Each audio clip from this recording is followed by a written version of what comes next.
dans le cadre de la fête de la science. C'est plein de partenaires en fait qui se regroupent pour faire un projet donc, entre art et science qui se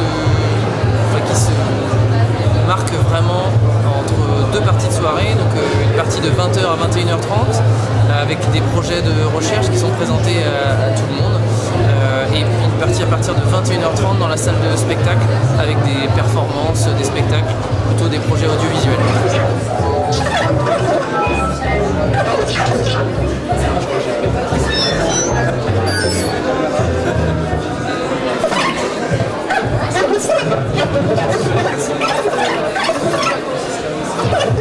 Les ateliers proposés par les enseignants, c'est vraiment très divers.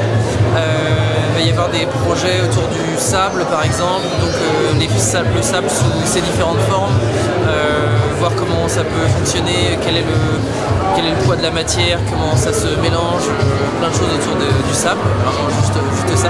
Alors les chercheurs en parleront vraiment beaucoup mieux que moi. Sinon d'autres choses autour des cristaux par exemple, sur la chimie. Voir comment fonctionnent les cristaux, comment ça se matérialise, quel est leur aspect visuel. Voilà, encore une fois, là, les chercheurs en parlent, essayent. On est dans une vulgarisation des propos des chercheurs, mais quand même en restant dans la transmission du savoir, mais pour tout le monde.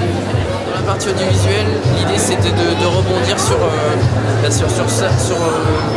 ces projets art et sciences, mais tout en proposant des projets vraiment très poussés au niveau de l'image. Donc on a cherché plein de projets qui sont vraiment différents les uns des autres. Il y a un projet d'abord fait par deux étudiants, Justin Bihan, Yvan Muri, qui est un projet de traduction visuelle de morceaux joués au piano. Ensuite il y a un projet fait par Rolly Porter et MFO. Rolly Porter c'est un musicien électronique et MFO c'est un studio de graphisme qui est basé à Berlin. Et l'idée c'est la rencontre entre les deux univers avec quelque chose de très très graphique. Ensuite Mankov qui joue avec le studio graphique Trafic qui est basé à Lyon. Et là donc Mankov est un petit peu plus connu, c'est peut-être un peu la tête d'affiche de la soirée, qui joue normalement plutôt dans des espaces clubs. C'est vraiment il peut jouer plutôt à 4h du matin qu'à 23h. Et là en fait son projet, c'est un projet qu'il a appelé Eclipse. Et donc c'est un hommage à Brian Eno. Il joue assez fort, mais c'est quand même quelque chose de très planant entre guillemets. Voilà, on va recevoir plein les oreilles et plein les yeux. Et on peut aussi prendre le temps d'écouter et pas forcément